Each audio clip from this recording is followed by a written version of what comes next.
Viernes 25 de abril de 1986.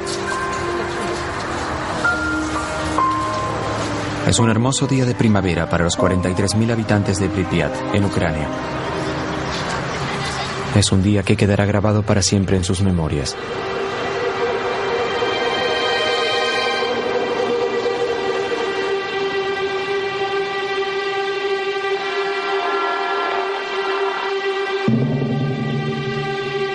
La planta nuclear Vladimir Ilich Lenin se encuentra a 3 kilómetros de la ciudad. Allí trabajan varios miles de personas. Esta noche, los 176 empleados del bloque 4 reciben la orden de probar un sistema de autoalimentación del reactor. Algo que podría ahorrar energía. A la 1:23 a.m. se desactivan los sistemas de seguridad y comienza el experimento.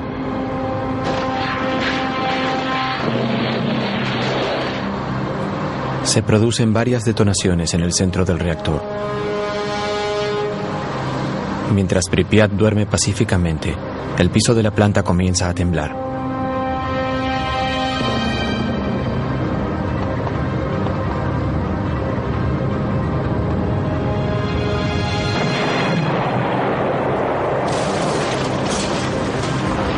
La tapa del reactor de 1.200 toneladas sale disparada hacia el aire.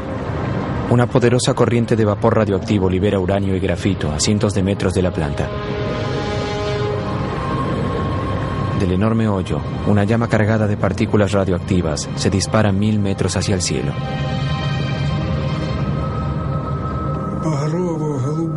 Provocó muchos colores. Eran muy brillantes. Naranja, rojo, azul, rojo sangre, un arco iris. Fue hermoso. Acaba de ocurrir el peor accidente nuclear de la historia. Fue a la noche, durante la madrugada. Recibí el llamado cerca de las 5 a.m. Me dijeron que hubo un accidente en la planta nuclear de Chernobyl.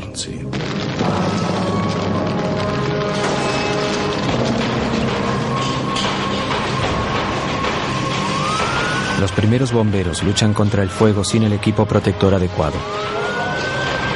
Arrojan toneladas de agua sobre este extraño fuego, pero nada parece capaz de apagarlo. Todos quedan expuestos a dosis letales de radiación. Esa noche mueren 2 hombres. Otros 28 morirán en los meses siguientes. Son las primeras víctimas de Chernobyl.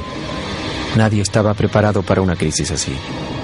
Durante los siguientes 7 meses, 500.000 hombres luchan mano a mano contra un enemigo invisible. Es una batalla despiadada y no reconocida, que cobra las vidas de miles de héroes anónimos casi olvidados. Pero gracias a esos hombres se evitó lo peor. Una segunda explosión 10 veces más poderosa que Hiroshima, que habría acabado con la mitad de Europa. Esto fue mantenido en secreto durante 20 años por soviéticos y occidentales. Muchas de estas imágenes jamás se vieron. Las tomaron periodistas que también quedaron expuestos a la contaminación nuclear. Algunos de ellos murieron. Estas imágenes cuentan la historia de una guerra oculta, cuyas consecuencias aumentan el número de víctimas aún 20 años después. Esta es la verdadera historia del desastre de Chernobyl. El desastre de Chernobyl.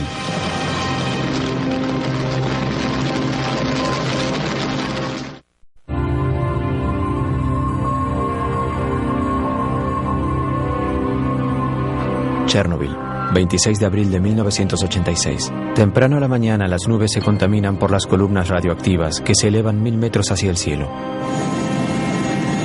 Igor Kostin es fotógrafo de la agencia de noticias Novosti. Cuando un piloto de helicóptero amigo lo llama esa mañana y le ofrece sobrevolar Chernobyl, Kostin solo sabe que algo ocurrió en la planta durante la noche. Él es el primer periodista en ver el enorme hoyo.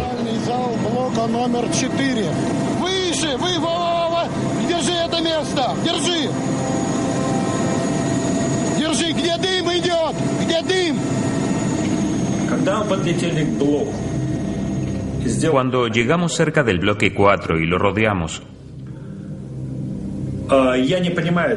no tenía idea del riesgo. Sobrevolamos el bloque y abrí la ventana del helicóptero. No pensé que sería un gran error. El humo ralo y translúcido que ve elevarse de las ruinas es altamente radioactivo. A pesar de exponerse a la radiación, Costin es uno de los pocos reporteros que está en la escena en las primeras horas del accidente de Chernobyl y que aún está vivo. No pude oír nada cuando abrí la ventana. Las ruinas del reactor estaban debajo de mí. Me sentía flotar ingrávido en el espacio, como en una tumba. Había un silencio mortal. Ni siquiera oí el helicóptero. Nada. Un hoyo negro, una tumba y un silencio mortal.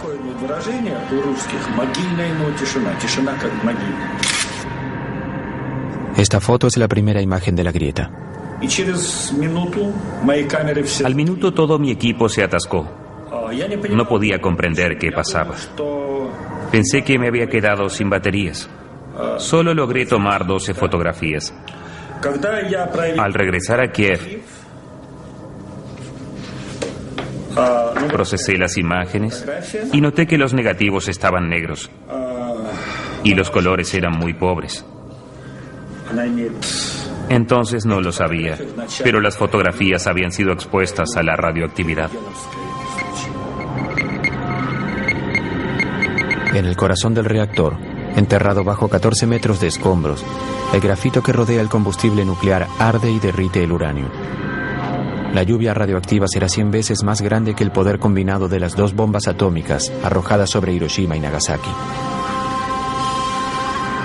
26 de abril, Moscú, el Kremlin. En el Kremlin, 8 horas después de la explosión, Gorbachev tiene escasa información de la situación. La primera información habló de accidente y fuego. No decía nada acerca de una explosión. Al principio me dijeron que no hubo una explosión. Las consecuencias de esa información falsa fueron muy dramáticas. Pripyat, 26 de abril.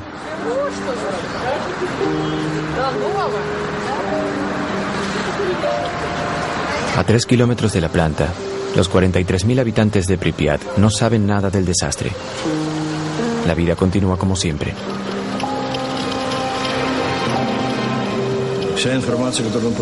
Recibí la información de que todo estaba bien, incluyendo el reactor. Cuando pregunté al académico Alexandrov, me dijo que el reactor estaba absolutamente a salvo, que incluso se podría erigir en la Plaza Roja, que no sería diferente a un samovar, sería como poner una tetera en la Plaza Roja. Pripyat, 26 de abril.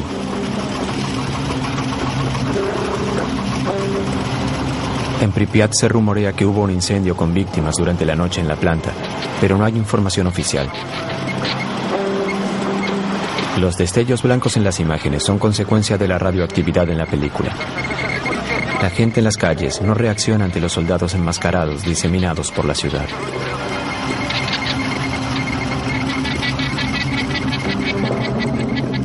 El coronel Greveniuk lidera a los soldados a cargo de controlar la situación. Sentíamos un sabor metálico en la boca, un sabor ácido. Dicen que la radiación no tiene sabor.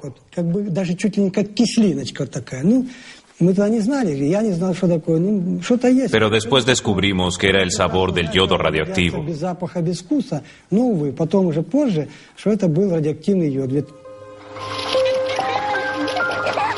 Mientras los niños juegan en las plazas, los hombres del coronel Greveniuk pasan el día tomando las primeras lecturas de radioactividad en la ciudad. En aquellos días, la radioactividad se medía en unidades llamadas Rontgens. El nivel atmosférico normal es de unos 12 millonésimos de Rontgen. A comienzos de la tarde, en Pripyat, las lecturas están a más de 200 milésimas de Rontgen. En otras palabras, 15.000 veces más altas que lo normal. A la noche, el nivel llega a ser 600.000 veces más alto que lo normal.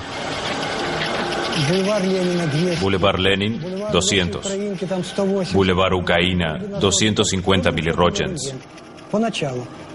Y esa noche, 7 Roentgens. Mis subordinados comenzaron a pensar que las máquinas no funcionaban bien o que nos estaban mintiendo.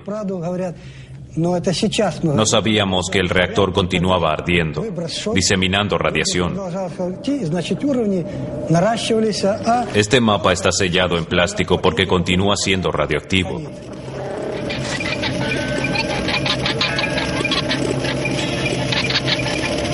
Un ser humano puede absorber hasta 2 Roentgens por año sin verse afectado.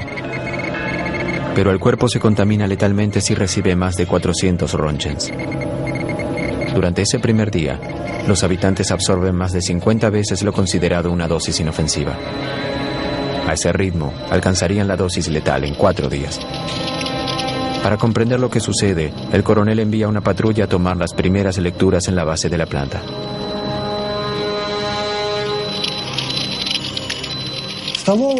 Marcaron las primeras lecturas en este mapa. 2080 Roentgens. Sentía temor por mis subordinados. ¿Cómo podría enviarlos allí? A estos niveles astronómicos, en 15 minutos un ser humano llega a absorber la dosis letal de radiación. Los números provocan conmoción en el Instituto Nuclear. Nunca antes vieron un nivel de radioactividad como este. Deprisa, Gorbachov crea una comisión gubernamental formada por los mejores expertos en energía nuclear del país. Está guiada por el académico Legasov, un físico nuclear de renombre internacional. Legasov parte de inmediato hacia Chernobyl, junto a una delegación científica. Esperábamos que pudieran evaluar la situación con rapidez, pero durante los primeros días no pudieron decirnos nada. Era una situación dramática. Estábamos en sesión, esperando información. Queríamos información, pero no podían decirnos nada. 20 horas después de la explosión, el nivel de radioactividad continúa subiendo. Para este momento ya se tendrían que haber sellado ventanas y puertas e ingerido tabletas de yodo para contrarrestar los efectos de la radioactividad. Pero todavía nadie había dado la orden. Pripyat, 27 de abril. A pesar de la creciente tensión en la ciudad, la población no tiene información de la situación. En aquel entonces, Yulia Marchenko tenía 5 años. Vivía en Pripyat con su familia. Su padre trabajaba en la planta. Mis padres me llevaron a la guardería, como siempre. Todo estaba absolutamente normal. Mi padre sabía que había habido un accidente, pero aún no se habían tomado precauciones. 30 horas después de la explosión, se toman las primeras medidas de seguridad. Llegan 2.700 autobuses a la ciudad. A las 2 p.m. los militares anuncian que la ciudad debe evacuarse por completo. Я помню, что в садике нам давали таблетки. Это йодинистый калий. Все родители... Recuerdo que los maestros nos dieron tabletas de yodo. Nuestros padres vinieron a recogernos. Todos corrían, pero no había pánico.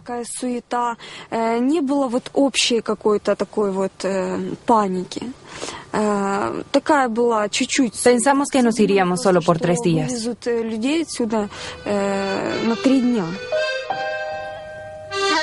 Para evitar el pánico, las autoridades ocultan la seriedad de la situación.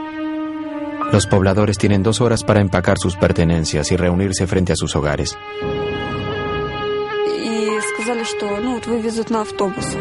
Nos dijeron que subiéramos a los autobuses.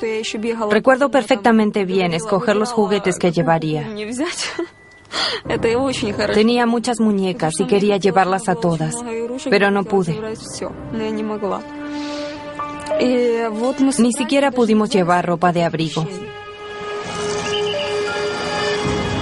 Los pobladores deben dejar sus pertenencias y sus vidas atrás.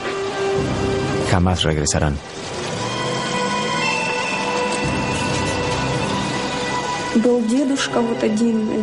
Había un hombre que no quería ir. Permaneció atrás. Hallaron su cuerpo unas semanas después. Nadie creía en lo que pasaba. Todos pensaban que les estaban mintiendo. Recordaban la ocupación alemana y decían que en 1941 al menos caían bombas, pero ahora nada. La gente mayor no creía en un enemigo invisible y no había tiempo para explicaciones. Mis soldados y yo simplemente acatábamos órdenes. Pripyat, 27 de abril. En 3 horas y media, evacúan pacíficamente 43.000 personas.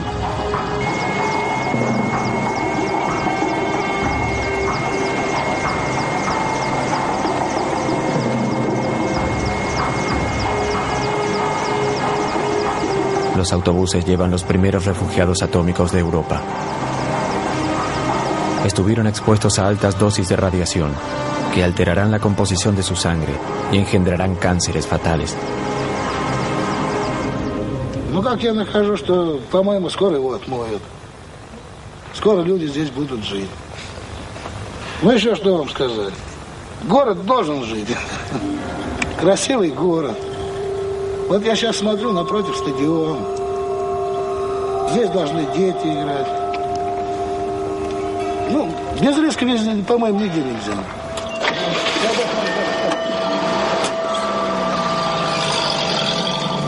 48 horas después del desastre, los únicos que quedan en la ciudad fantasma son el personal militar y los miembros de la delegación científica, con sede en el Hotel Pripyat.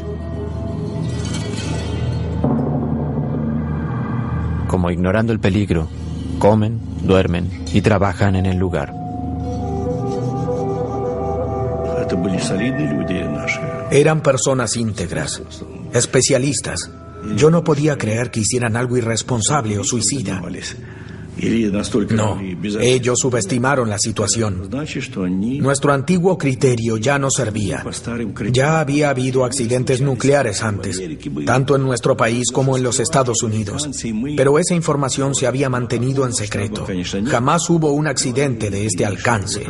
Hasta pensaron que el reactor volvería a funcionar para mayo o junio. Mientras tanto, las nubes llenas de partículas radioactivas viajan al norte por el viento. Entre el 26 y el 27 de abril viajan más de 1000 kilómetros sobre Rusia, Bielorrusia y el Báltico. El 28 llegan a Suecia, donde detectan el aumento de radioactividad cerca de una de sus plantas nucleares. Poco después, la televisión alerta a la población.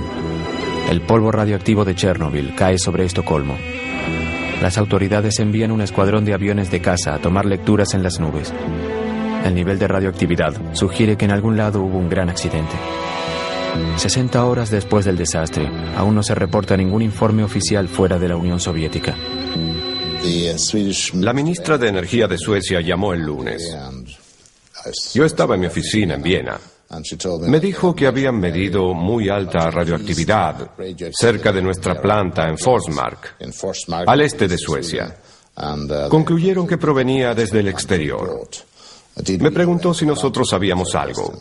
Le dije que no, pero que nos pondríamos en contacto con los demás.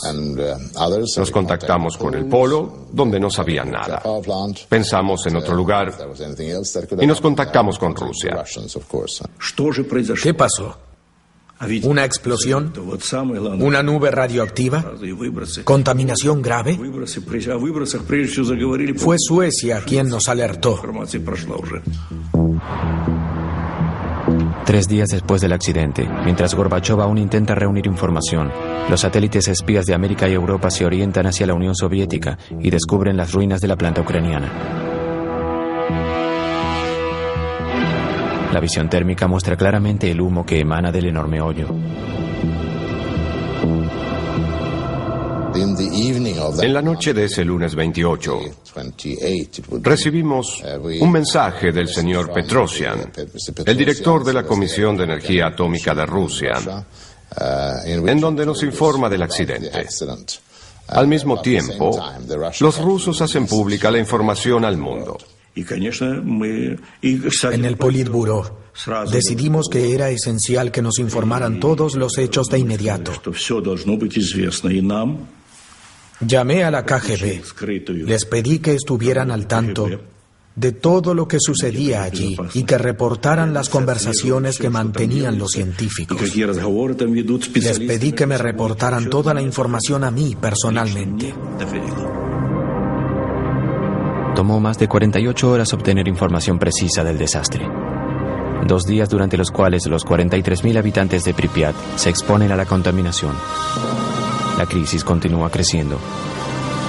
En el fondo del reactor arruinado, 1.200 toneladas de magma hirviendo continúan ardiendo a más de 3.000 grados, enviando litros de gas y polvo radioactivo a la atmósfera. Europa está a merced de los vientos.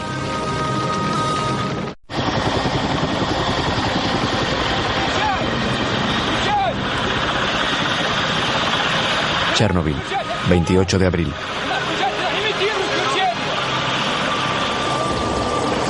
Al tercer día de la crisis, el general Antochkin y su flota de 80 helicópteros viajan desde Moscú para controlar el incendio y apagar el fuego.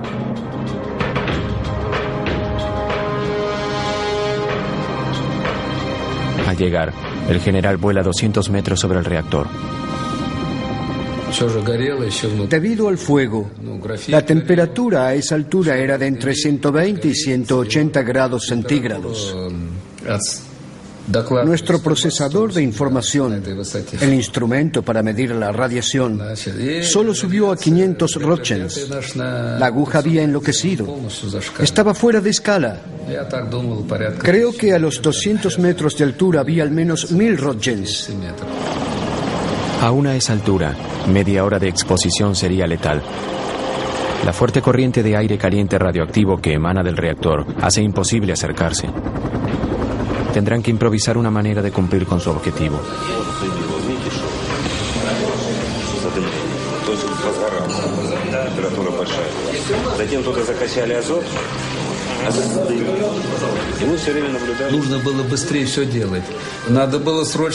Debíamos hacer algo lo antes posible. Apagar el fuego y sellar el reactor para poder acercarnos lo suficiente para seguir el trabajo. También debíamos evitar que el polvo radioactivo continuara dispersándose. El viento lo arrastraba. Debíamos actuar con rapidez. Comienza un gigantesco ballet. Los mejores pilotos regresan del frente afgano para pilotear helicópteros con soldados que arrojan bolsas de 80 kilos de arena al fuego, con las manos desnudas. Esperan sofocar el fuego llenando el reactor con toneladas de arena y ácido bórico, que neutraliza la radiación. El primer día realizan 110 salidas, el siguiente 300. El nivel de radiación sobre el reactor es de más de 3.500 roentgens, casi 9 veces la dosis letal. Algunos pilotos realizan hasta 33 vuelos el mismo día. Cada vez que iban, recibían 5 o 6 roentgens. Si volaban con lentitud, aún más. Luego de arrojar 6, 7 u 8 bolsas, quedaban empapados de sudor por el calor.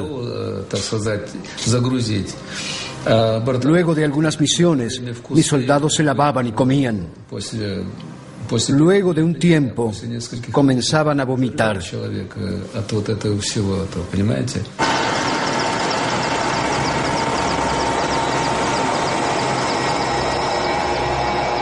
Desde que comienza la crisis, las víctimas de radiación son enviadas al hospital número 6 de Moscú.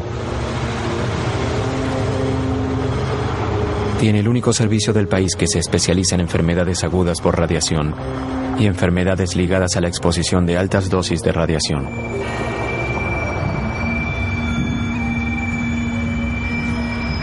Los síntomas iniciales de la radiación, vómitos, náuseas y diarrea, son seguidos de un periodo de latencia.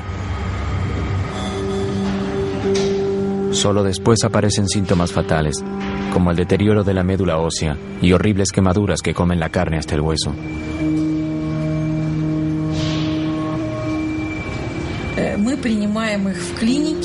Psicológicamente era muy difícil verlos llegar a la clínica.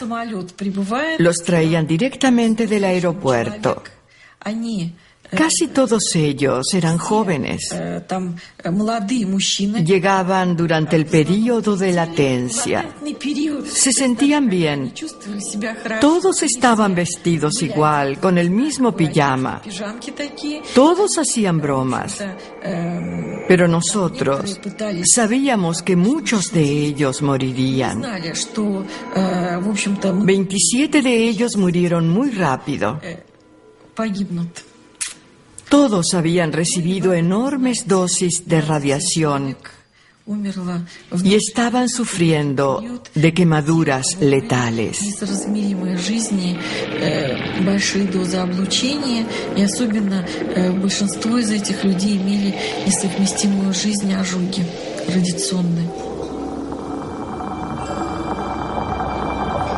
Por 15 años, las autoridades reconocerían solo a las primeras víctimas.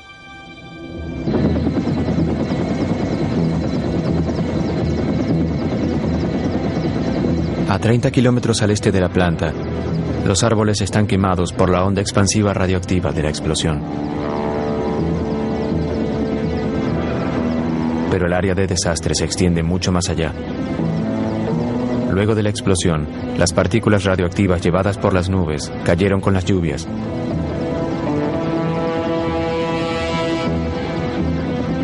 Este tipo de contaminación afectó a Ucrania, Bielorrusia y Rusia.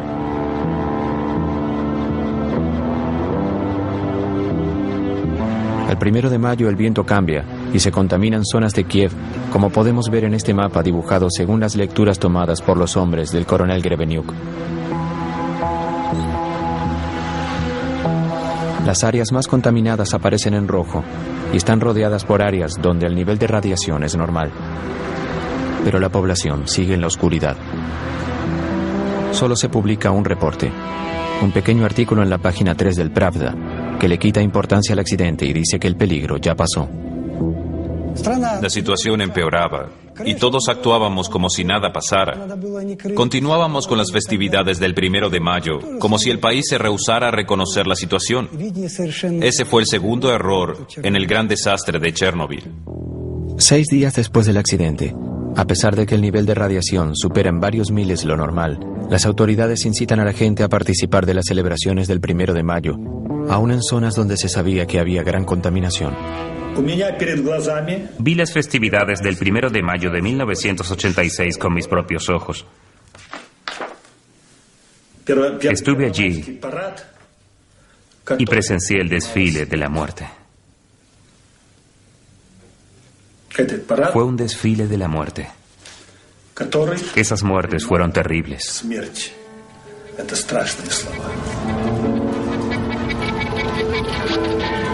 Aunque parezca extraño, todas las imágenes del 1 de mayo de 1986 desaparecieron de los archivos nacionales de Ucrania. Solo quedan las fotografías de Igor Kostin. Sherbitsky, el primer secretario de Ucrania, también asistió a las festividades con su familia y sus nietos. Es cierto que, en teoría, eso era importante para evitar el pánico. Pero si hubiéramos sabido la cantidad de radioactividad que había en el aire. ¿Cuántos se contaminaron durante las festividades? Aún hoy no se publicó ningún estudio estadístico. Sherbitsky, el primer secretario del Partido Comunista de Ucrania, se suicidó.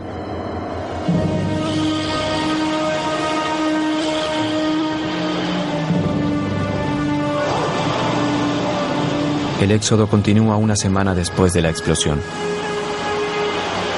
Se evacúan los habitantes de la ciudad de Chernobyl, a 7 kilómetros de la planta. Luego siguen las poblaciones en un radio de 30 kilómetros en torno a la planta. 130.000 personas, muchas de las cuales ya están peligrosamente contaminadas, se mudan. Contaminado. Se evacúa abruptamente y se aísla del resto del mundo una zona de 300.000 hectáreas que abarca Ucrania y Bielorrusia.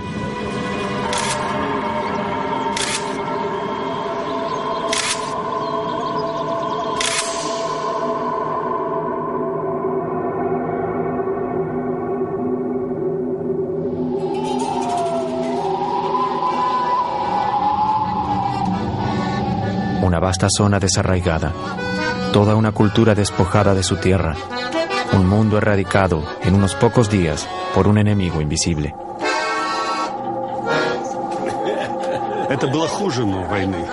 Fue peor que una guerra. No podíamos ver al enemigo.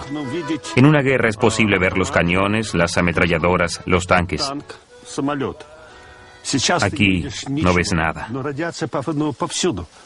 La radiación está por todas partes. Te atraviesa, te penetra, y solo sientes los efectos tiempo después, a veces años después. Es aterrorizante. Mientras tanto, la nube radioactiva continúa viajando sobre Europa. Vuela sobre Bavaria y el norte de Italia. Sobre el sur de Francia y Córcega cae una lluvia radioactiva de yodo 131 y cesio 137. Los cultivos y los pastos se contaminan seriamente. Mientras las autoridades francesas niegan su presencia, la nube llega a Gran Bretaña y se extiende sobre Grecia. En Chernobyl, el nivel de radioactividad continúa subiendo.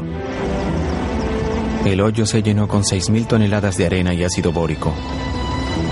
Pero bajo este gigantesco tapón, la hirviente magma continúa ardiendo.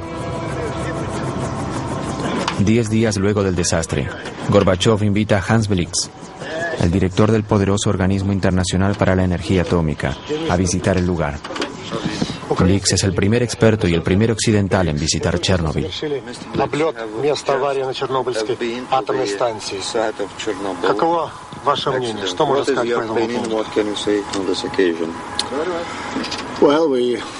Vimos el lugar desde el aire.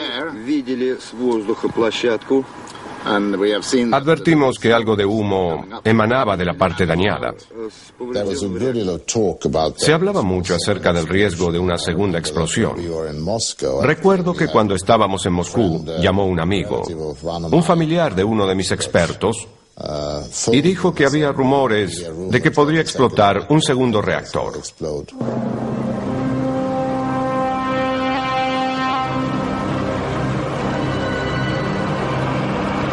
En el fondo del reactor, 195 toneladas de combustible nuclear continúan hirviendo, liberando tanta temperatura que la arena se funde gradualmente. Aparecen grietas en la superficie del tapón.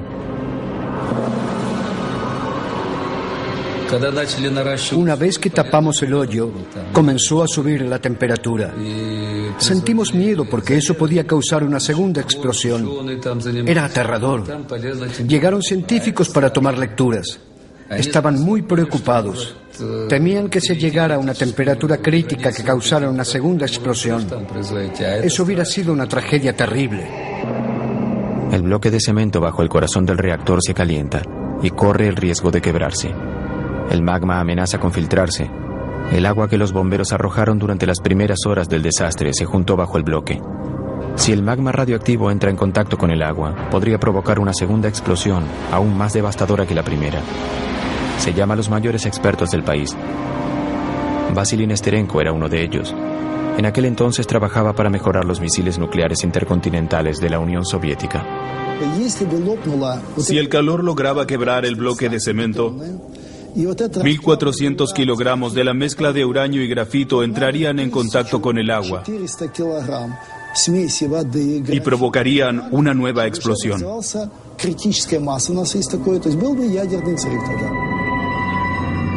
La consiguiente reacción en cadena provocaría una explosión comparable con una gigantesca bomba atómica.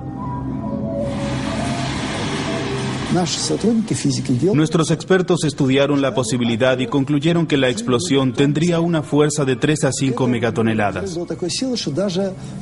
Minsk, que está a 320 kilómetros de Chernobyl, habría desaparecido y Europa habría quedado inhabitable.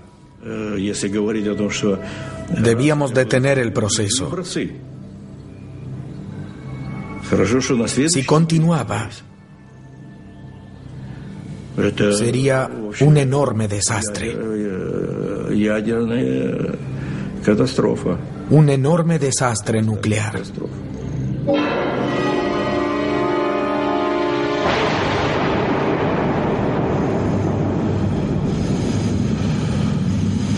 Esta segunda explosión habría estado acompañada por una terrible onda dinámica y un gran aumento de la radioactividad que provocaría miles de víctimas mortales en cuestión de horas.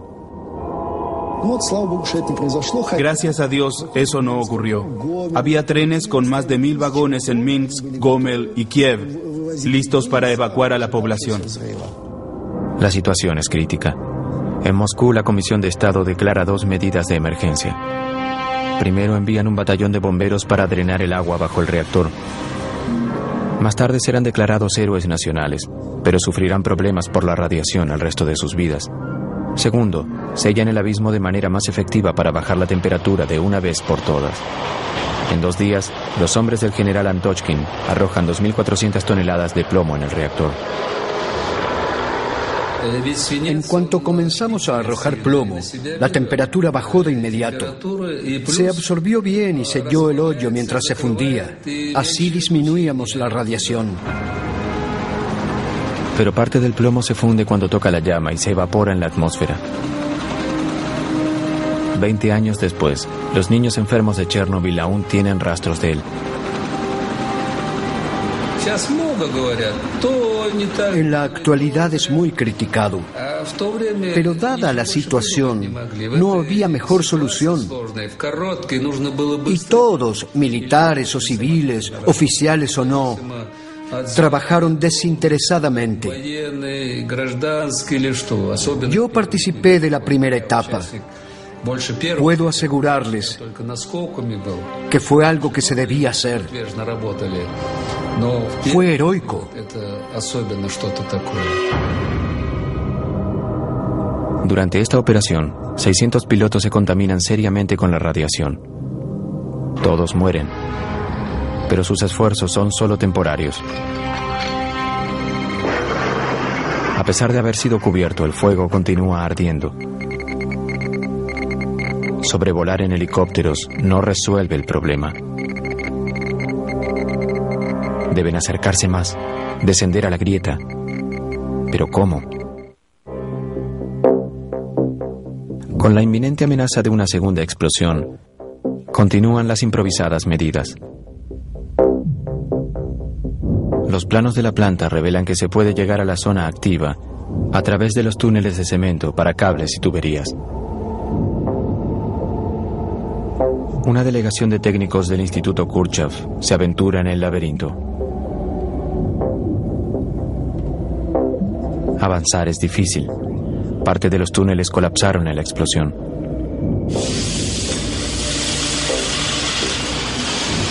Penetran a través del armazón del cuarto reactor con un soplete, llevando consigo detectores de radioactividad, termómetros y cámaras.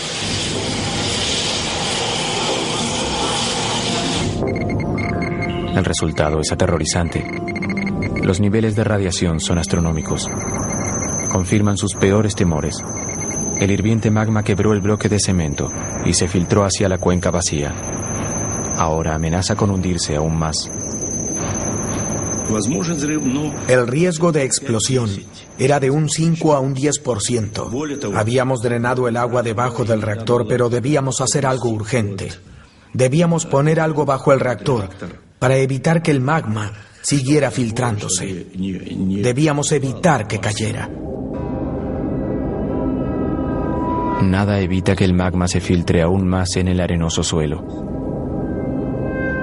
Y debajo del reactor hay un enorme y extenso acuífero que provee de agua a todo el país.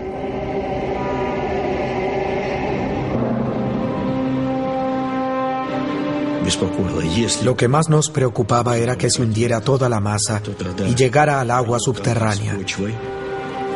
Eso contaminaría los ríos Pripyat, Dniepr y Kiev, el Mar Negro.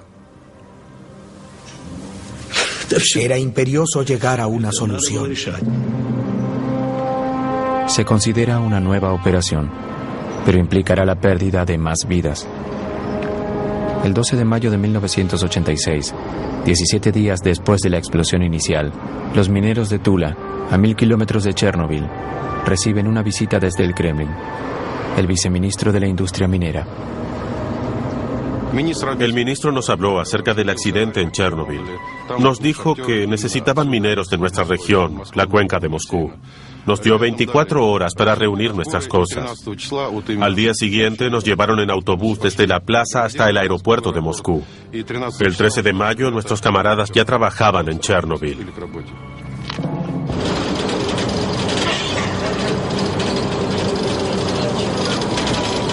...13 de mayo de 1986... ...zona de Chernobyl.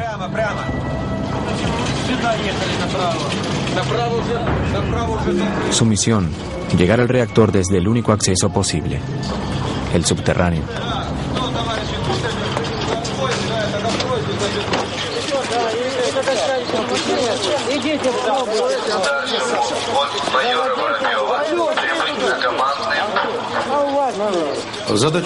Nuestra misión era esta: cavar un túnel de 150 metros desde el bloque 3 hacia el 4. Un túnel de 30 metros de largo. Luego, cavar un sitio de 30 metros de largo por 30 metros de ancho para poder instalar un sistema de refrigeración que enfriara el reactor.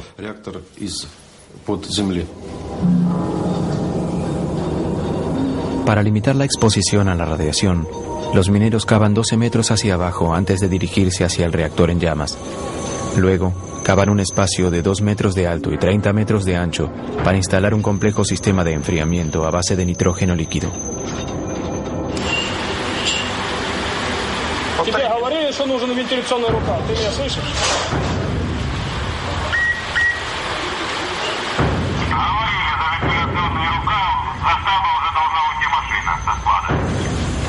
En un mes, 10.000 mineros de Rusia y las regiones mineras de Ucrania trabajan en el túnel. Tienen entre 20 y 30 años de edad. Dentro del túnel, que no tiene ventilación, la temperatura alcanza los 50 grados centígrados y la radioactividad está como mínimo a 1 Rontgen por hora. Trabajábamos sin equipo protector. Los mineros no podíamos usar máscaras porque los filtros se humedecían luego de unos minutos. Nos las quitábamos y trabajábamos sin ellas. También nos quitábamos las sudaderas. Bebíamos agua de botellas abiertas. Eso estaba mal porque las partículas radioactivas ingresaban directamente a nuestro cuerpo. Uno de nuestros camaradas tragó un grano de arena altamente radioactivo y murió. ¿Cómo podíamos saber qué estábamos respirando o ingiriendo? Lo peor era la falta de oxígeno y el increíble calor. Hacía mucho calor.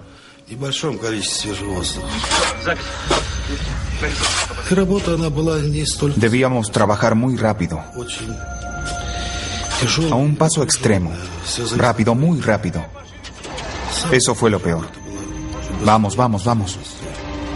Batallones de 30 mineros se van relevando cada 3 horas, 24 horas por día. En un mes y 4 días cavan un túnel de 150 metros, un trabajo que en una mina normalmente hubiera llevado 3 meses. Los lugares más peligrosos no estaban abajo. No había tanta radiación debajo del reactor. Pero a medida que subíamos, debíamos trabajar aún más rápido.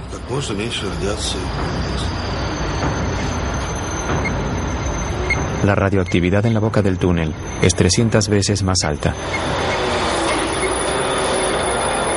Todos los mineros quedan expuestos. Jamás les informan de los verdaderos peligros a los que se enfrentan.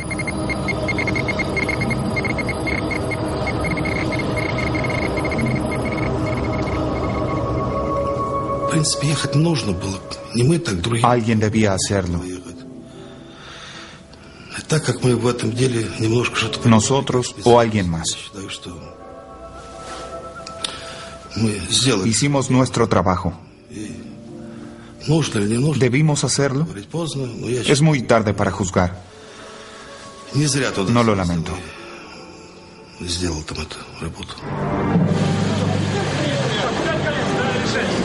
Los mineros cumplen su misión, pero jamás se instala el sistema refrigerante bajo el reactor.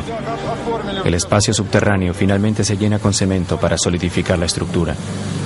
La posición oficial asegura que cada minero recibió de 30 a 60 Rontgens, pero los sobrevivientes dicen que recibieron 5 veces esa cantidad. Se estima que un cuarto de esos hombres murió antes de cumplir 40 años. Son 2.500 pérdidas que no figuran en ninguna estadística oficial. Mientras los mineros cavan bajo el reactor, Hans Blix y las autoridades soviéticas organizan una conferencia de prensa en Moscú. Quiero decir que en representación de la OIEA lamentamos profundamente el trágico accidente, la pérdida de vidas y el daño que causó. Accedimos junto a las autoridades soviéticas a venir a Viena para un análisis posterior al accidente. Frente a 500 periodistas de todo el mundo, Blix anuncia una conferencia internacional que se llevará a cabo en Viena, donde los soviéticos compartirán su información del desastre. Para analizar el accidente. El efecto más importante de la conferencia de prensa fue que los rusos sintieron que podían confiar en nosotros. Estaban habituados a tener un gobierno en el que no creían, donde un accidente y un desastre eran ocultados. No se habían enterado de nada. Lo poco que sabían los preocupaba y creían que todo podía empeorar. Era una situación realmente difícil, pero ahora sentían que podían confiar en nosotros. Fue una victoria para la Glasnost. Los soviéticos acceden a cooperar con Occidente. Es un cambio histórico que inicia una era de apertura conocida como Glasnost. Es una victoria política de Gorbachov, que la necesitaba desesperadamente. En Chernobyl, a pesar de que el fuego ahora está controlado, la grieta y las toneladas de escombros altamente radioactivos están expuestos a los elementos. Es extremadamente urgente cubrir la estructura rota y limpiar la zona, pero para eso se necesitarán más hombres, muchos más hombres.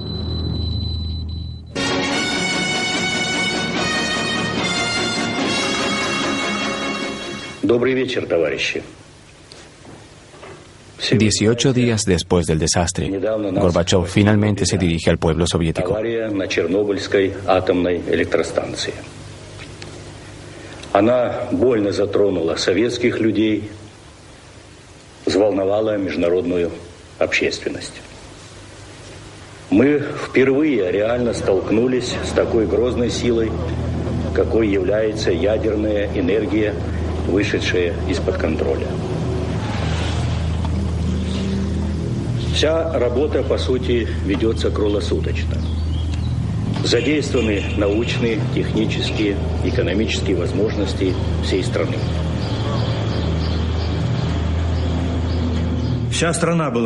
Se movilizó todo el país, sin formalidades burocráticas. Si alguien tenía lo que necesitábamos, lo tomábamos, sin formalidades. Luego nos preocuparíamos del costo. Era una situación límite.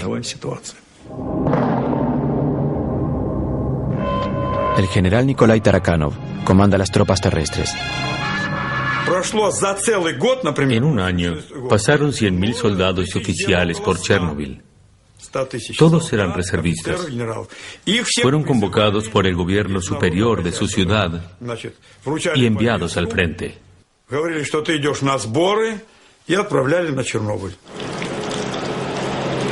Personal militar o civiles, oficiales o simples soldados, todos eran liquidadores.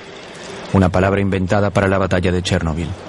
Su misión, limpiar o liquidar la radioactividad. Сначала ходишь первые дни, прячешься, одеваешь маску, а потом уже забываешь, даже на производстве уже забываешь одевать ее. Уже как дома, чувствуешь себя действительно, привыкаешь здорово. Все улыбаются, все довольны. Водку не продают. Вообще в Москве такой слух был, что на Чернобыль приезжает, водителям каждый день дают 150 грамм этого. Я с женой разговаривал, и рассказываю, говорю, в столовую заходишь 150, выходишь 150. Она, ты хоть закусывай там.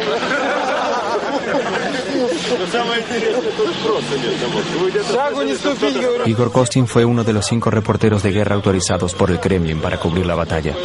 Es un cambio en un país que mantenía todo oculto. 3 de sus colegas murieron. No había títulos, ni ministros, generales o soldados. Nadie decía, soy general, hagan lo que digo. Todos hacían lo que podían. Y así fue como la operación apodada la liquidación del accidente de Chernobyl se puso en movimiento. 100.000 soldados, así como también 400.000 civiles, trabajadores, ingenieros, enfermeras, doctores y científicos de cada república soviética pasan por Chernobyl. La Unión Soviética combate su última gran batalla. 500.000 personas. Las tropas en Chernobyl fueron mayores a las de Napoleón, pero nuestro ejército se contaminó.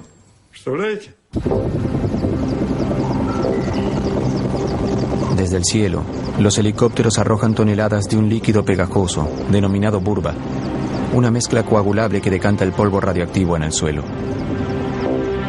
Mientras tanto, brigadas de liquidadores están a cargo de limpiar la zona y de remover casa por casa la capa de polvo radioactivo que lo cubre todo.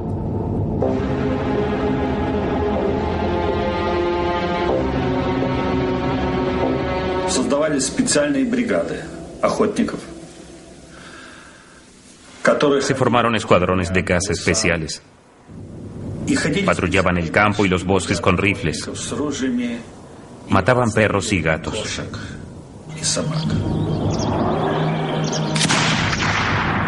Debían matarse todos los animales, porque cuando pasaban por zonas altamente contaminadas, su pelaje se impregnaba de radioactividad. Podían contaminar a los liquidadores.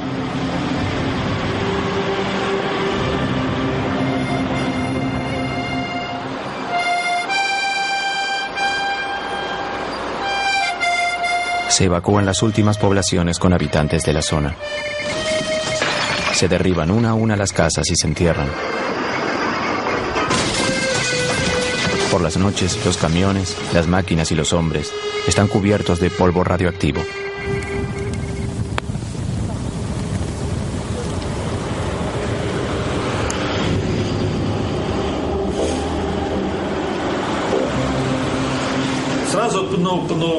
Nos duchábamos unas 5 o 6 veces. Nos ayudábamos entre nosotros. Usábamos guantes de cáñamo y el jabón más duro disponible.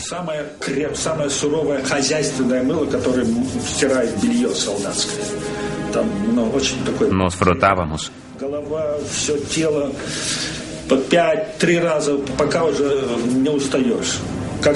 Nos poníamos ropa nueva. Después comíamos. Comíamos muy bien allí, porque debíamos permanecer fuertes para luchar contra la radiación iónica. La radiación iónica busca los puntos débiles del cuerpo.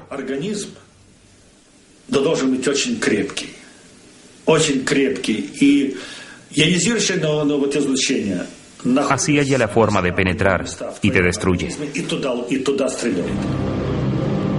Julio, zona industrial, reactor 4.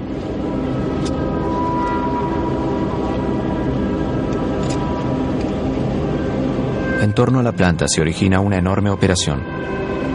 Son 7 días por semana sin ningún día libre.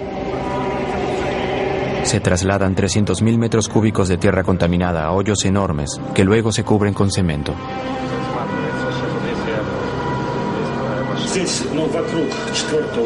Este lugar, en torno al reactor 4, es donde se llevaron a cabo las misiones más peligrosas de la zona.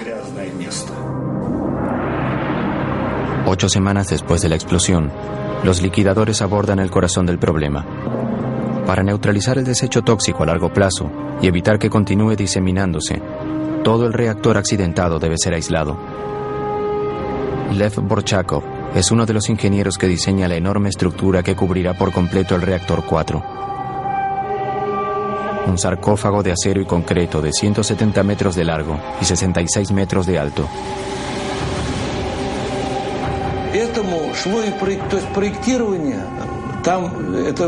Era un proyecto único en todo el mundo. Nadie jamás había construido una estructura así en una zona tan radioactiva. Solo se podía trabajar unos minutos por vez. Jamás se había hecho algo así.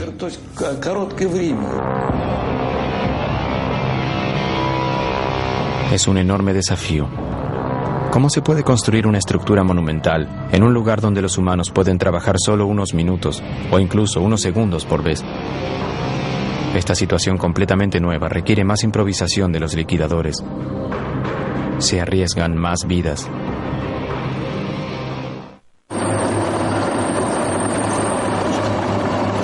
Pasaron más de 12 semanas desde la explosión inicial en el bloque número 4 de la planta nuclear de Chernobyl. Para detener la contaminación letal, se lanza un último ataque.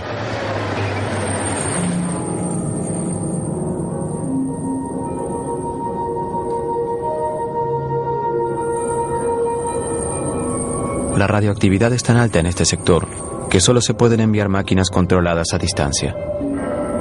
Pero la gente debe poner las máquinas en posición.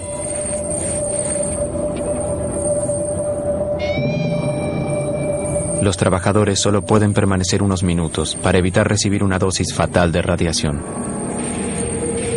Con cada segundo, sus vidas peligran más y más. Este es uno de los vehículos blindados. Parece primitivo, pero debimos construirlo nosotros. Revestimos las cabinas por completo con plomo para proteger a los soldados contra la radiación.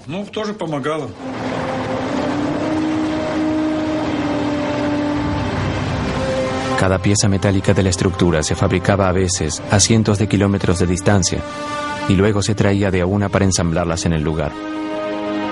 Un rompecabezas extraordinario. Vigas de 150 toneladas y 70 metros de largo, contrafuertes de 45 metros de altura.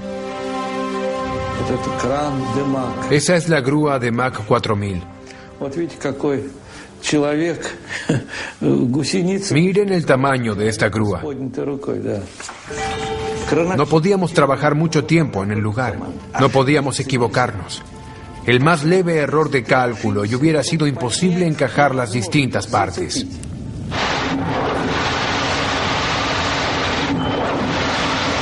A pesar de las condiciones extremas, el trabajo progresa.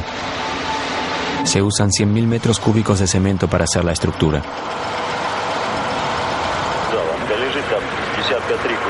Pero el descubrimiento de un nuevo problema obliga a detener el trabajo. El techo de la planta está cubierto por piezas de grafito altamente contaminadas.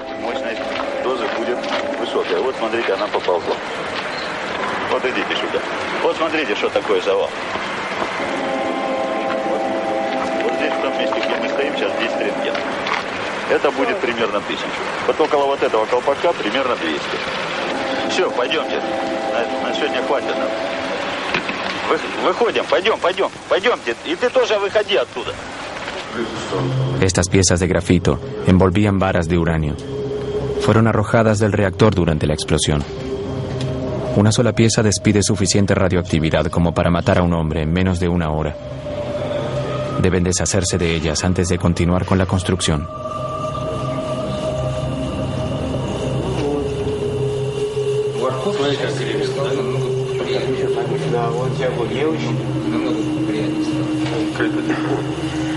Там очень большие уровни радиоактивного излучения, поэтому туда подойти крайне тяжело. Ну и зачем туда пускать людей, когда может техника сработать? Envían robots al techo para arrojar los letales escombros por el borde. 60 metros abajo, otros robots los recogen y los entierran en hoyos. Pero luego de unos días, el ambiente radioactivo comienza a afectar también a las máquinas. Sus circuitos electrónicos ya no resisten. Se vuelven locos y se averían. Una de las máquinas se precipita hacia la grieta.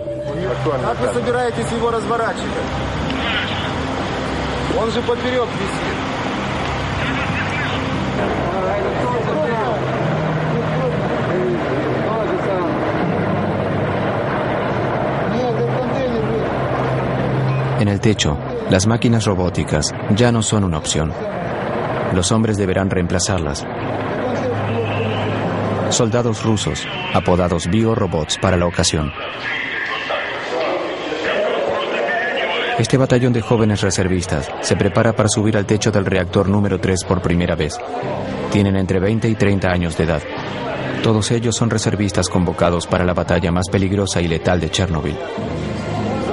Ningún humano trabajó jamás en zonas tan radioactivas como esta. El general Nikolai Tarakanov está a cargo de las operaciones y controló personalmente cada detalle, hasta los trajes de plomo cosidos a mano que cada soldado debió confeccionar la noche anterior al ataque.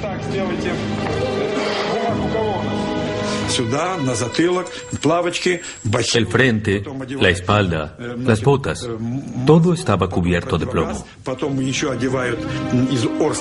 Un casco, una máscara para protegerse de los rayos beta,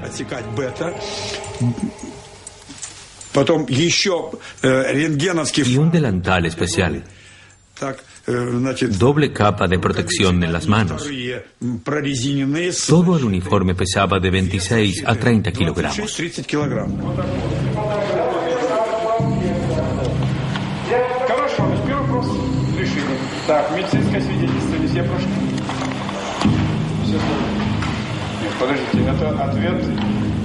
Значит, не по существу. Анализ крови, правильно? Значит, я сегодня, товарищи, говорю, мы проводили 2 дня назад эксперимент с научным центром. Офицеры ходили туда вместе со мной. Понятно? Значит, страшного, конечно, ничего там нет. Это ясно. Сегодня состоялось решение и правительственное. Они тоже идут туда же?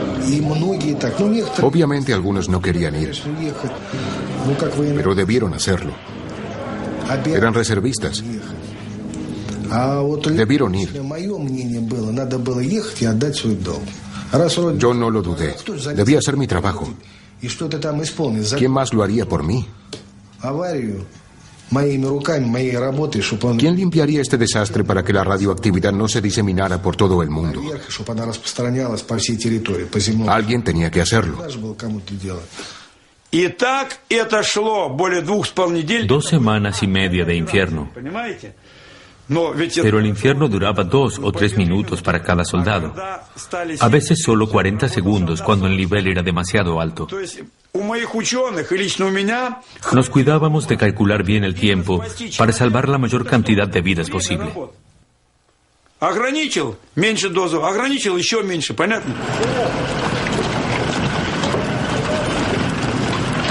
Cuando suena la sirena, un grupo de 8 soldados y un oficial sube al techo. Su misión es simple: palear los escombros radioactivos lo más rápido posible y retirarlos del techo.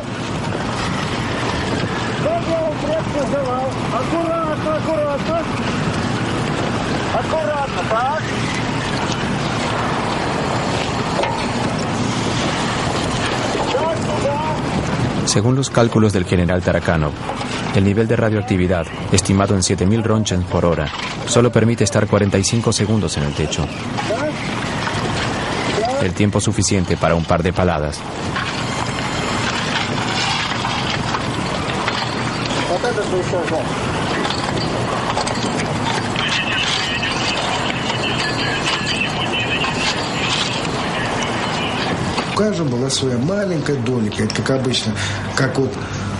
Éramos como hormigas. En cuanto algunos terminábamos la tarea, otros nos reemplazaban de inmediato. Todos hacían su trabajo sin importar lo pequeño que fuera. Así todos juntos pudimos luchar contra la radioactividad. Durante 10 días, un nuevo equipo de biorobots sube al techo cada 10 minutos. Según el personal militar, 3.500 personas participan de la limpieza. Algunos, como Igor Kostin y Konstantin Fedotov, subieron al techo 5 veces.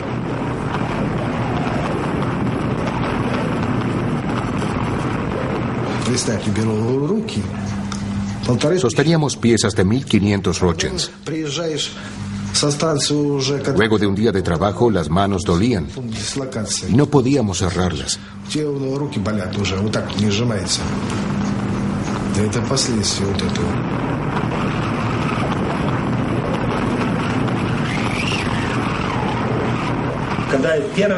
La primera vez que subí al techo,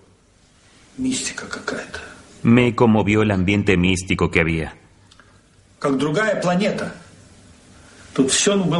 Era como estar en otro planeta. Todo estaba cubierto de desechos radiactivos. Mis manos temblaban. No sabía en qué mundo estaba. Comencé a tomar fotografías.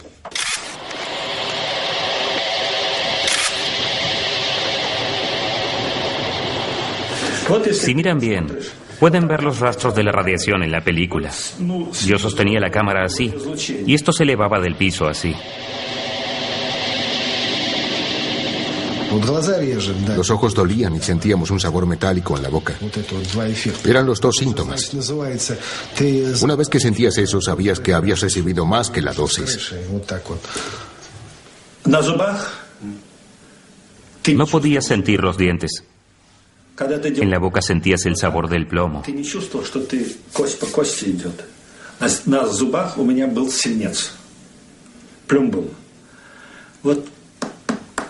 Hacías así, pero no podías oír nada. Todo estaba cubierto de plomo. Aún hoy, a 20 años, puedo sentir el sabor del plomo.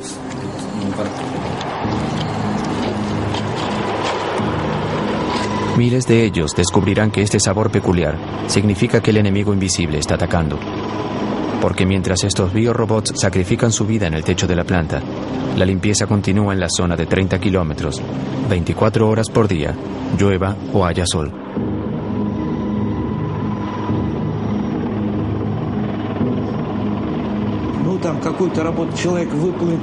El trabajo que normalmente podía hacer un hombre en una hora, en Chernobyl debían hacerlo 60 personas.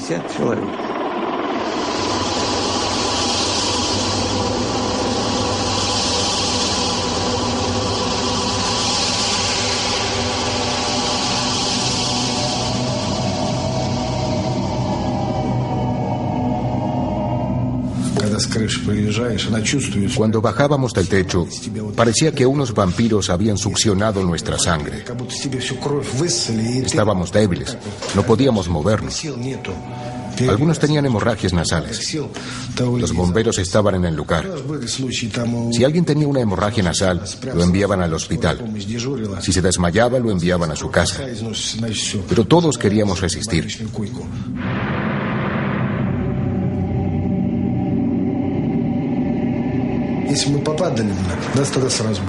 En aquella época éramos jóvenes y fuertes.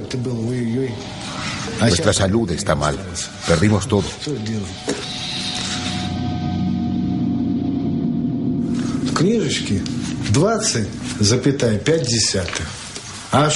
En mi registro figura que recibí 20.5 Roentgens.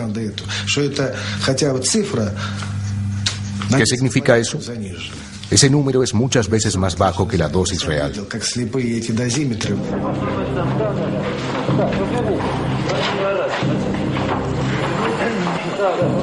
Позвольте мне от оперативной группы Министерства обороны СССР вручить вам почетный герой.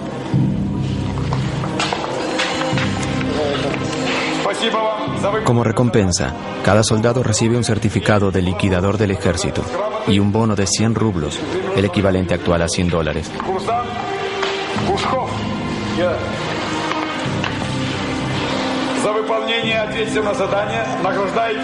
Arriesgaron sus vidas, pero solo redujeron el nivel de radiación del techo en un 35%.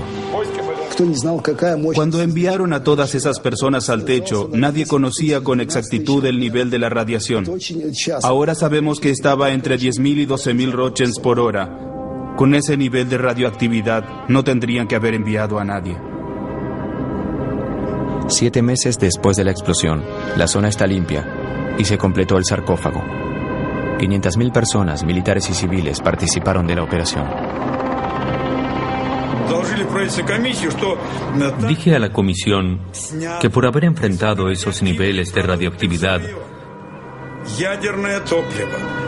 haber limpiado todo ese grafito y haber cumplido tareas tan heroicas, nuestros soldados necesitaban algo simbólico como colocar nuestra bandera.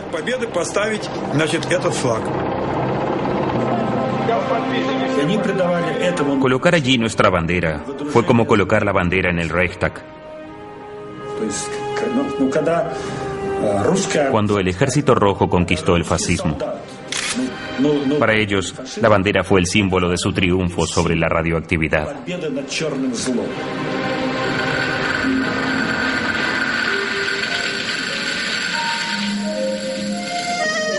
Cada equipo de liquidadores celebra el final de la operación a su manera. Borchakov y sus hombres graban sus nombres sobre la pieza metálica que irá arriba del sarcófago.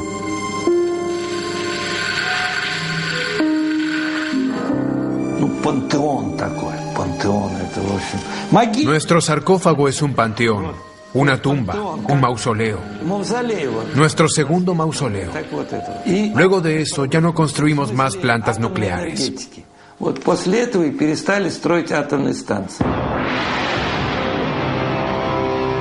Es una victoria amarga.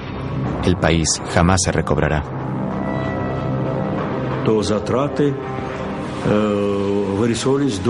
Nos costó 18.000 millones de rublos. En aquel entonces un rublo valía $1. 18.000 millones es mucho dinero. Y si consideran que poco después el precio del petróleo cayó, pueden imaginar el problema que enfrentó nuestro país y la perestroika.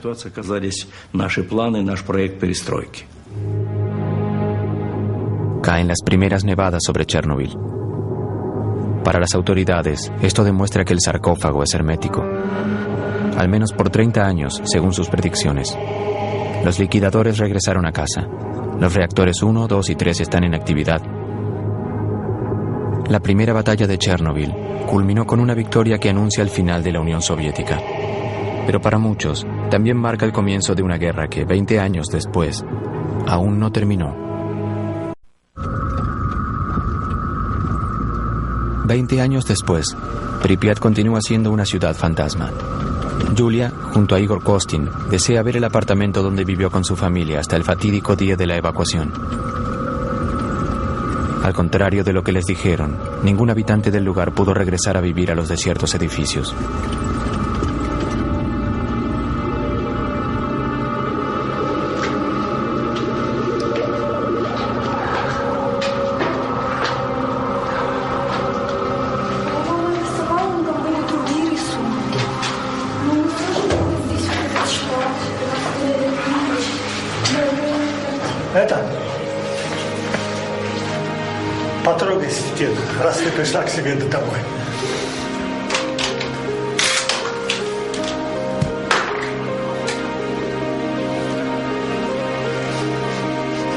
Para Igor Kostin, la visita también despierta dolorosos recuerdos.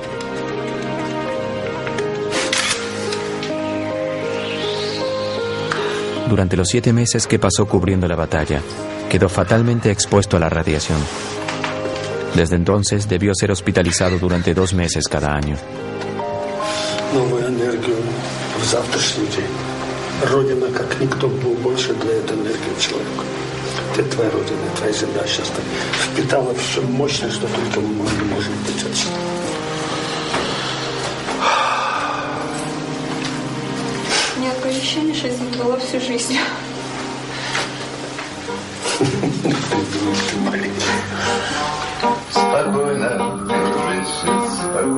Para los cientos de miles de refugiados civiles y los cientos de miles de veteranos de la batalla de Chernobyl, la lucha contra el enemigo invisible aún no terminó. Todos quienes estuvieron en Chernobyl aún sufren por la radioactividad que absorbió sus cuerpos. En los meses siguientes al accidente, los liquidadores desbordaron los hospitales de toda la Unión Soviética. 20 años después, aquellos que aún viven continúan frecuentando el hospital número 6. Todos son víctimas de lo que los especialistas denominaron el síndrome Chernobyl.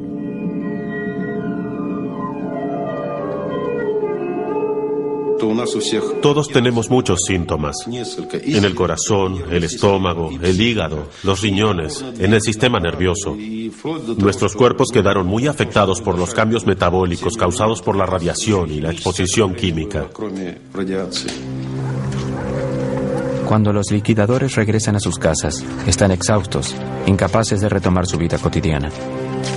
20 años después, todos los sobrevivientes son minusválidos y no pueden trabajar.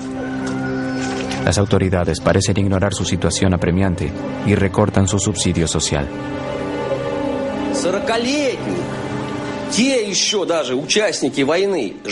Los veteranos de la guerra en Afganistán aún están vivos. Mientras nosotros nos consumimos. Escribí un poema acerca de esto.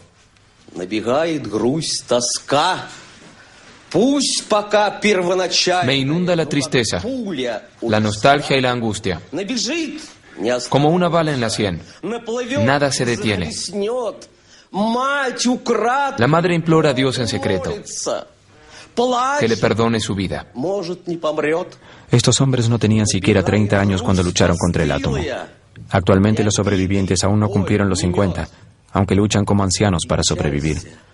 Según el ejército, de los 500.000 liquidadores de Chernobyl, 20.000 ya murieron. 200.000 son oficialmente minusválidos. No sabemos cuánto tiempo viviremos ni qué enfermedad nos matará. No conocemos los efectos que tendrá en nuestros hijos, en caso de que haya alguno. Sabemos todo eso. Sabemos que el enemigo invisible nos destruye por dentro, como un gusano. Para nosotros, la guerra continúa y de a poco nos escabullimos de este mundo.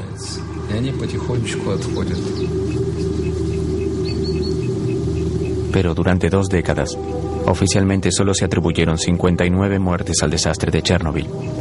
No se realizó ni un solo estudio a los 130.000 refugiados de la zona. El Estado no realizó ni una sola estadística de los 500.000 liquidadores. No hay registros de la población que continúa viviendo cerca de Chernobyl y en las zonas contaminadas. Esas personas tampoco saben la verdadera cantidad de radiación a la que estuvieron expuestas. 6-0, да? Це вже підвищується. Вчора була 5 і 7, а сьогодні вже 6-0. Степені тут одинаково може бути. Да? Плюс-мінус. Плюс-мінус. Це не таке страшне. Слухайте, до скількох страшне? До скількох? Ну, кажіть правду. До скількох страшне? До скількох? Una diputada del Soviet Supremo descubrió el ocultamiento sistemático de las verdaderas consecuencias de Chernobyl en 1991, cuando se disolvió el Imperio Soviético. Aprovechando la anarquía en el país, logró conseguir una copia de un documento ultrasecreto. 600 páginas de un reporte al Comité Central, escrito mientras la batalla de Chernobyl aún continuaba. Cuando leí estos documentos, descubrí que todo había sido diferente. Descubrí las terribles mentiras que los líderes del partido nos habían contado. El decreto número 12 decía que hacia el 12 de mayo de 1986, unas 10.198 personas ya habían sido hospitalizadas. 345 mostraban señales de lesiones por radiación. Al mismo tiempo, nos decían que todo estaba bien, que no pasaba nada serio. Me di cuenta del alcance de las mentiras.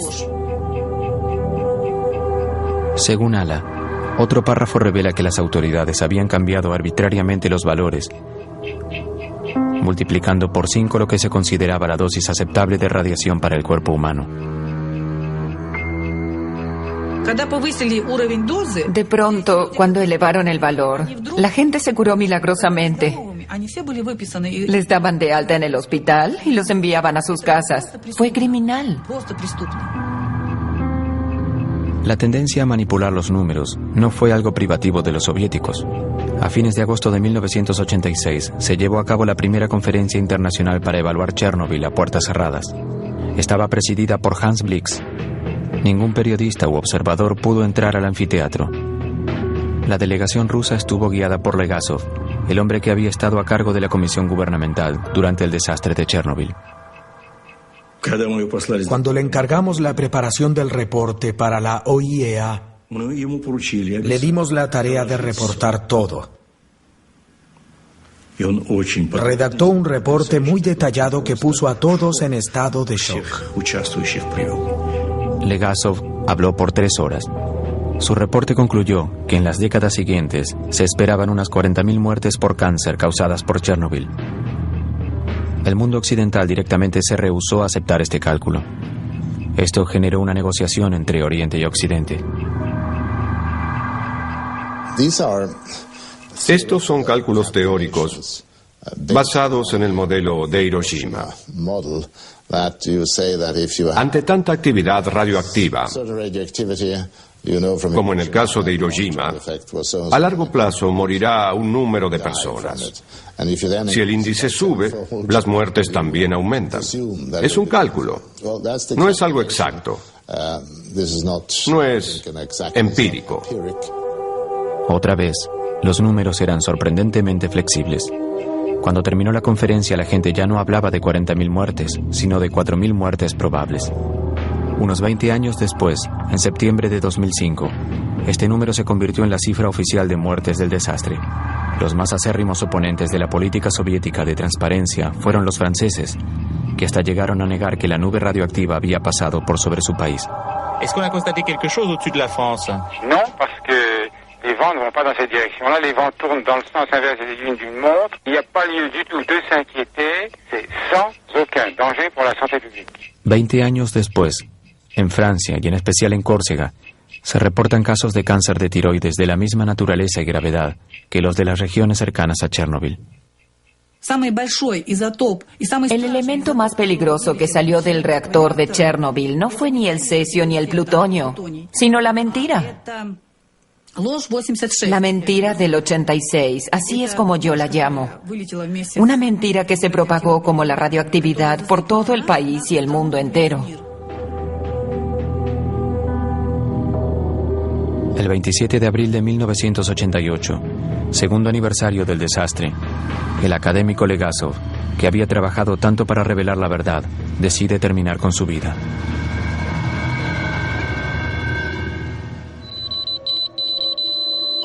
Actualmente, como perfectas metáforas de la mentira institucionalizada, las partículas radioactivas arrojadas desde el reactor en la explosión continúan envenenando la Tierra.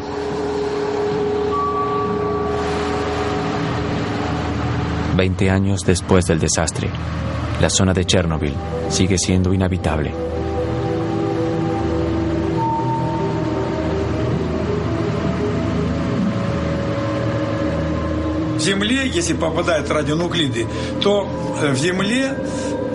En 5 años, los radionucleidos se hunden 5 centímetros en el suelo contaminado. 20 años más tarde están 20 centímetros bajo tierra. Continúan contaminando todas las plantas. Para limpiar eso, deberíamos quitar 20 centímetros de tierra y enterrarla en contenedores sellados. Es un trabajo demasiado grande. Es imposible.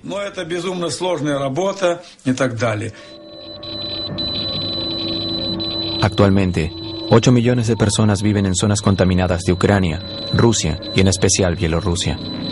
Por 20 años se alimentaron de una comida radioactiva que continúa contaminándolos de a poco.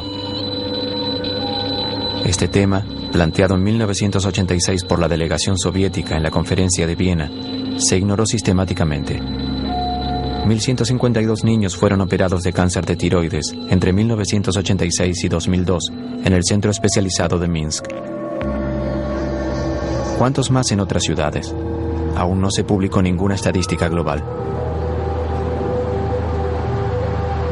Un doctor, Yuri Bandayevsky, estudia las enfermedades de las poblaciones de las zonas contaminadas desde el desastre.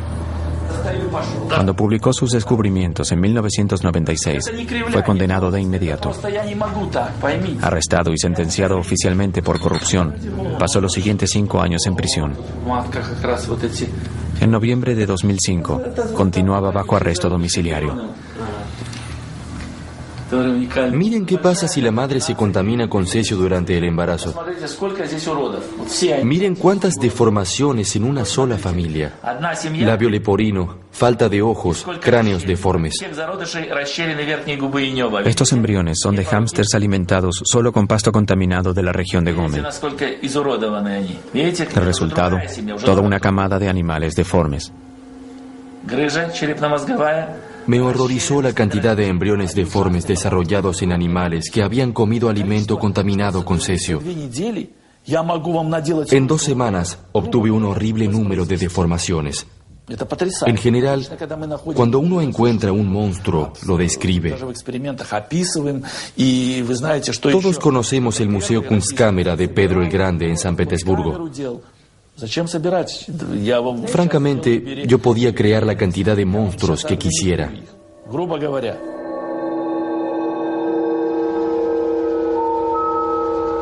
No hay un estudio oficial de mutaciones genéticas derivadas de Chernobyl.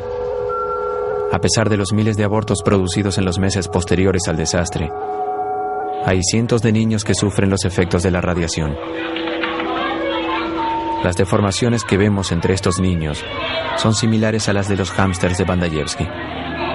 En Bielorrusia actualmente 300.000 niños sufren las consecuencias de la contaminación. Organizaciones no gubernamentales, como la Cruz Verde Internacional, fundada por Gorbachov luego de dejar el gobierno en 1991, abrieron centros de tratamiento y de apoyo para las víctimas de Chernobyl. También organizan campamentos terapéuticos que buscan enseñar a las nuevas generaciones de áreas contaminadas cómo convivir con la radioactividad. Como aquí, que controlan la contaminación de la comida. ¿Cuántos años continuaremos con esto? ¿800 años? 800 años. ¿Hasta que nazca el segundo Jesucristo? ¿Hasta su regreso? Sí. Chernobyl jugó un papel importante para todos nosotros. Y por supuesto, debemos continuar investigando sin escatimar los recursos. Debemos fortalecer nuestra cooperación internacional y crear centros científicos internacionales para hallar nuevas fuentes de energía más seguras. Ese es el tema principal. No deseo que nadie, ni mis amigos ni mis enemigos, pasen por una tragedia así. Nadie merece vivir lo que vivimos en Chernobyl. Todos somos seres humanos y nadie merece eso.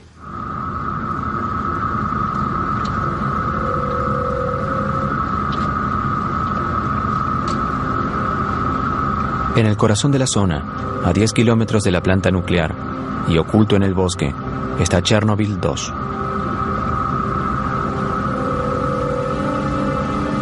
Hace 20 años nadie podía acercarse a este enorme radar militar, el ojo oculto de Moscú para divisar misiles norteamericanos.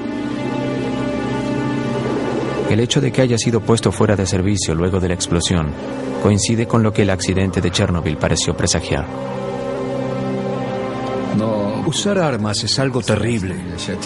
Y las armas nucleares son aún peores. El accidente de Chernobyl involucró un solo reactor. Fue un accidente limitado cuyas consecuencias aún están con nosotros. Tuvimos 2 bombas, Hiroshima y Nagasaki. Con ellas las consecuencias también continúan actualmente con nosotros. Chernobyl nos mostró la verdadera naturaleza de la energía nuclear en manos humanas. Calculamos que nuestro misil más poderoso, el SS-18, era tan poderoso como 100 Chernobyl. El SS-18 era la cabeza nuclear que los americanos más temían. Y teníamos 2.700 de ellos. Eran los misiles que teníamos para los americanos. 2.700. Imaginen la destrucción. El señor Gorbachov tenía razón al decir que Chernobyl fue la gran ilustración de la radioactividad liberada. En ese sentido, sugirió a la gente vívidamente que debemos terminar con las armas nucleares.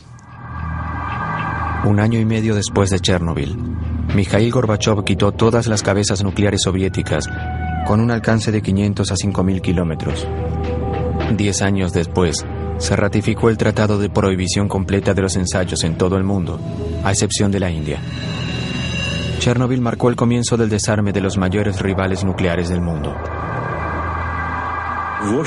Chernobyl convenció a todos. Soviéticos y americanos advirtieron de una vez por todas la magnitud de los volcanes atómicos que nuestros países preparaban. No solo nuestros dos países, sino todo el mundo. Todo el mundo.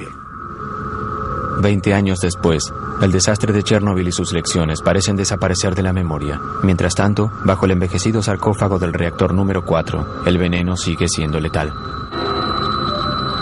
En 2001, los 3 reactores de Chernobyl fueron cerrados para siempre. Pero 20 años después de la explosión, un dosímetro supera los límites en la base del sarcófago. Altos niveles de radioactividad, 100 veces más de lo normal, aún contaminan los alrededores de la planta. La estructura se debilitó por la lluvia y la erosión. Desde su construcción, 3.000 liquidadores la controlan y previenen los daños. Construimos este sarcófago para que durara 30 años, pensando que 30 años luego de la explosión podríamos construir un nuevo sarcófago sin tener que apresurarnos por los altos niveles de radiación. Ya pasaron 20 años y no se hizo nada. Su reemplazo es urgente. Pero Ucrania ya no tiene más dinero. Nosotros tampoco. Un nuevo sarcófago está en camino, pero su construcción ya tiene 10 años de retraso. Es una estructura de 108 metros de alto que cubrirá el primer sarcófago por completo. Costará $1.000 millones. Se estableció un fondo internacional dirigido por Hans Blix. Aún no colocamos el nuevo sarcófago sobre el otro. Lo haremos en un par de años. Cuando ya esté hecho, podremos quitar la masa de combustible fundido que aún queda allí.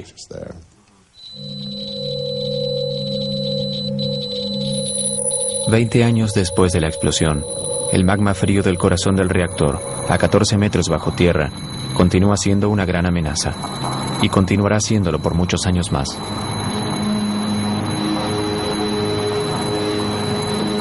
Rezo a Dios para que el sarcófago jamás colapse. Eso sería lo peor que podría ocurrir, porque adentro hay 100 kilogramos de plutonio. 1 microgramo es la dosis letal para un ser humano. Eso significa que hay suficiente plutonio como para envenenar a 100 millones de personas. La vida media del plutonio, el tiempo que necesita la mitad del plutonio como para desaparecer, es de 245.000 años. Es algo que podríamos considerar eterno. Hay zonas donde nunca jamás habrá vida otra vez. A pesar de esta terrible advertencia, el desarme nuclear impulsado por Chernobyl está siendo cuestionado actualmente. Si el desarrollo nuclear para uso civil se presenta como una solución a los problemas de los combustibles fósiles y el calentamiento global, este paisaje nos recuerda que esa opción no carece de consecuencias. Se necesita mucho cuidado y una buena información acerca de los riesgos que presenta. Chernobyl también nos recuerda que si queremos vivir con la radioactividad y sus inevitables peligros, también debemos evitar que las generaciones futuras corran el riesgo de un apocalipsis nuclear.